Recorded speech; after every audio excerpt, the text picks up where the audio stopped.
You ever hear a story that's so wild, so dramatic, it sounds like it has to be made up? Well, today, we're diving into one of the most famous spiritual awakening stories of our time, the story of Eckhart Tolle.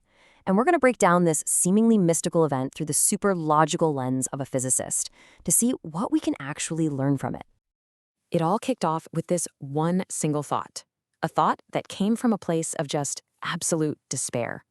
For the spiritual teacher Eckhart Tolle, these 7 words weren't some passing mood. Nope, they were the final, desperate cry that came right before a complete and total transformation of his entire life. So that's the big question, right? How on earth can a single thought basically dismantle your entire identity? That's what we're digging into. To help us out, we're going to lean on physicist Tom Campbell's analysis to really unpack this incredible story of suffering, consciousness, and what it means to change. Okay, first things first. To really get the transformation, you have to understand the insane amount of pressure that built up to it. Before his awakening, Eckhart Tolle's life wasn't just a little unhappy. He described it as a state of absolute, near-constant dread and suffering. And listen, this isn't an exaggeration.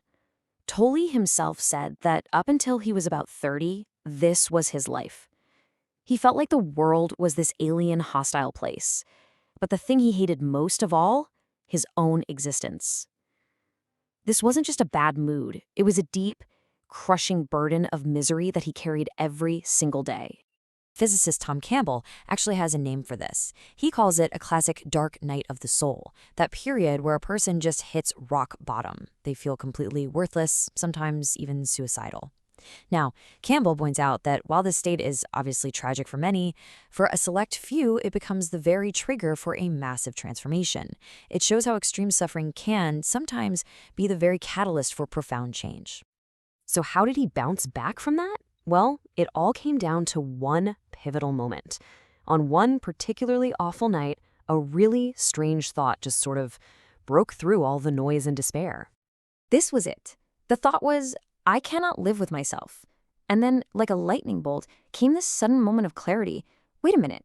If I cannot live with myself, then there must be 2 of me. There's the I and there's the self. Who are they? Which one is real? This simple, almost grammatical puzzle was so bizarre that his mind, for the very first time, just stopped cold. And right here, you can see the critical split he suddenly understood. On one side, you had the I. That's the pure, observing consciousness, the real you. And on the other side, the self, that unhappy, miserable story his mind had created, the story he'd been trapped in for 30 years. This is a huge insight from his story. Our identity, that self we cling to, is really just a mental idea that can, under enough pressure, completely fall apart. So why did this trigger work for him and not for someone else? Well, Campbell argues it really comes down to your mindset.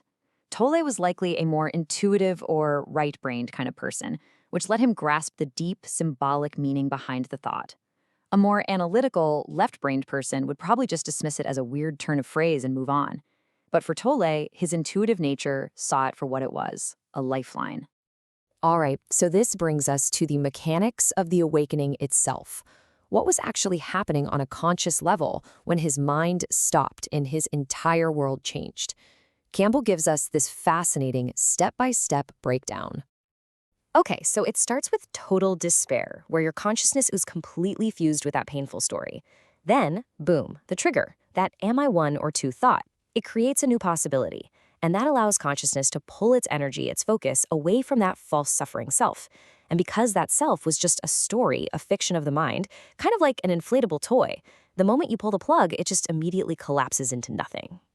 And the way Tolle describes this moment is just incredible.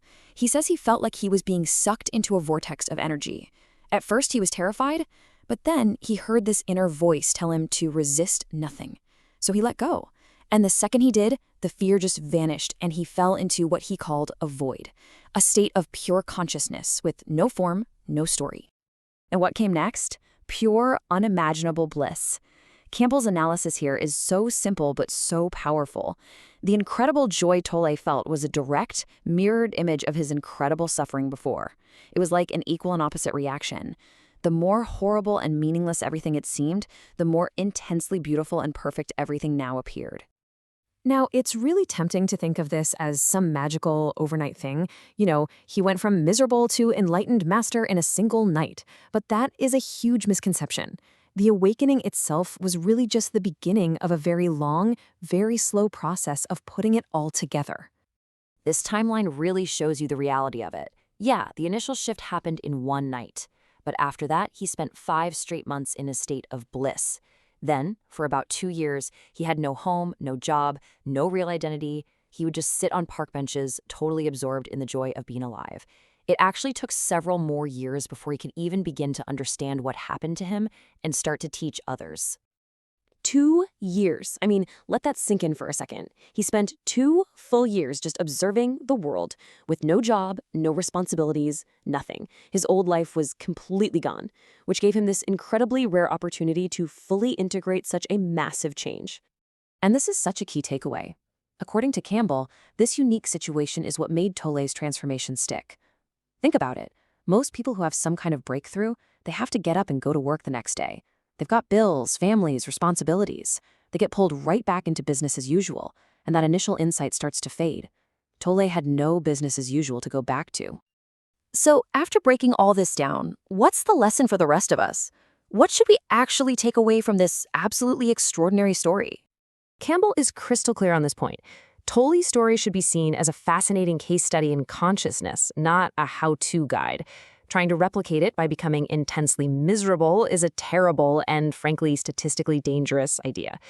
The vast majority of people in that much pain do not have a spiritual awakening. This is not a path anyone should want to follow. Campbell's analysis actually offers a much deeper layer. Instead of seeing Tolle as just some deeply troubled guy who got lucky, he suggests something else. He thinks Tolle may have already developed a high degree of spiritual quality, maybe over many lifetimes, but just got caught in a terrible downward spiral. This would mean he had earned the wisdom to see that trigger as a lifeline. From this view, the awakening might not have been random at all, but a perfectly timed nudge from what Campbell calls the larger consciousness system, delivered at the exact moment he was ready to hear it. And this brings us right back to the beginning. This quote, which is basically the heart of Tolle's entire teaching, comes directly from his own experience. What he discovered was that underneath all that noisy, suffering self, there was a deeper, peaceful I that had been there the whole time. And his message is that this is true for every single one of us. So, we'll end with this thought. Tolle's story shows how one tiny glimmer of a new possibility, right in the moment of deepest despair, can change absolutely everything. It wasn't about finding something new he didn't have. It was about finally seeing what was already there. It kind of makes you wonder, doesn't it? What small shift in your perspective, what little glimmer of hope is available to you right now?